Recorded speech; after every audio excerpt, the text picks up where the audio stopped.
90 bin kişinin aynı anda seni yuhaladığını düşün. Her topa dokunduğunda tribünlerden nefret yağıyor. Ve bir anda sahaya bir şey atılıyor. Bu bir şişe değil. Bu bir meşale değil. Bu bir domuz kafası.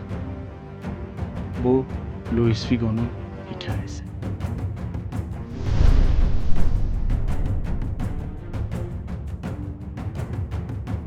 Bu hikayeyi anlamak için önce 2000 yılına gitmemiz gerekiyor. Futbol tarihinde bazı anlar vardır. Sadece bir maç değil, sadece bir gol değil. Bir karar bütün bir şehri ayağa kaldırır. Bir futbolcu düşünün. Bir gün kahraman, ertesi gün milyonlarca insanın gözünde bir hain. 1990'ların sonu. Barcelona'da bir yıldız doğuyordu. Portekiz'den gelen ince yapılı bir kanat oyuncusu. Ama top ayağına geldiğinde her şey değişiyordu. Hızı vardı, tekniği vardı. Ama en önemlisi sahada bir lider gibiydi. Onun adı Luis Figo'ydu. Kısa sürede Barcelona taraftarının sevgilisi oldu. Nou Camp tribünleri onun adını söylüyordu. Formalar onun ismiyle satılıyordu. Figo artık sadece iyi bir futbolcu değildi. O, Barcelona'nın sembollerinden biri haline gelmişti. Ama İspanya'da futbol sadece bir oyun değildi. Bu iki şehir arasındaki büyük bir rekabetti. Bir tarafta Katalonya'nın gururu Barcelona, diğer tarafta başkentin gücü Real Madrid. Bu iki kulüp arasındaki mücadele sadece sahada oynanan bir maçtan çok daha fazlasıydı. Bu bir kimlik meselesiydi. Ve 2000 yazında Real Madrid başkanlık seçiminde bir isim öne çıktı. Florentino Perez. Perez'in büyük bir vaadi vardı. Seçimi kazanırsa Barcelona'nın yıldızı Luis Figo'yu Real Madrid'e getirecekti. Birçok kişi buna inanmadı. Barcelona'nın kaptanlarından biri ezeli rakibe gider miydi? Ama perde arkasında işler sessizce ilerliyordu.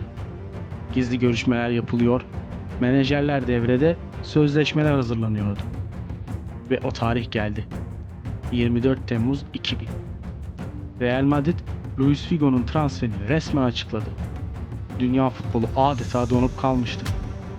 Barcelona'nın yıldızı ezeli rakibe gitmişti. Nou Camp'ta büyük bir öfke patladı. Taraftarlar kendilerini ihanete uğramış hissediyordu. Figo artık bir kahraman değildi. Asıl fırtına 2 yıl sonra kopacaktı. 2002 yılında Real Madrid Barcelona deplasmanına gidiyordu. El Clasico gecesi. Luis Figo ilk kez Camp Nou'ya dönüyordu. Ama bu kez Real Madrid formasıyla.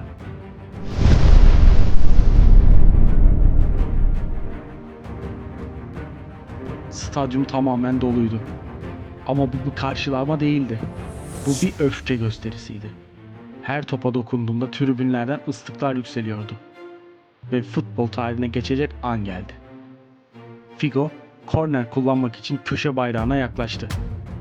Tam o sırada tribünlerden sahaya bir şey fırlatıldı. Bu bir domuz kafasıydı. O an herkes şunu anladı. Bu sadece bir transfer değildi. Bu, futbol tarihinin en büyük ihanetlerinden biriydi. Figo o gece maçı oynadı. Ama Nou Camp artık onun evi değildi. Yıllar geçti. Figo Real Madrid'de kupalar kazandı. İnanılmaz başarılar geldi. Şampiyonluklar yaşadı. Ama Barcelona taraftarları için o isim asla affedilmedi. Çünkü bazı kararlar sadece bir kulüp değiştirmek değildir. Bazı kararlar tarihin akışını değiştirir. Ve Luis Figo'nun kararı futbol tarihinin en büyük ihanet hikayelerinden biri olarak kaldı.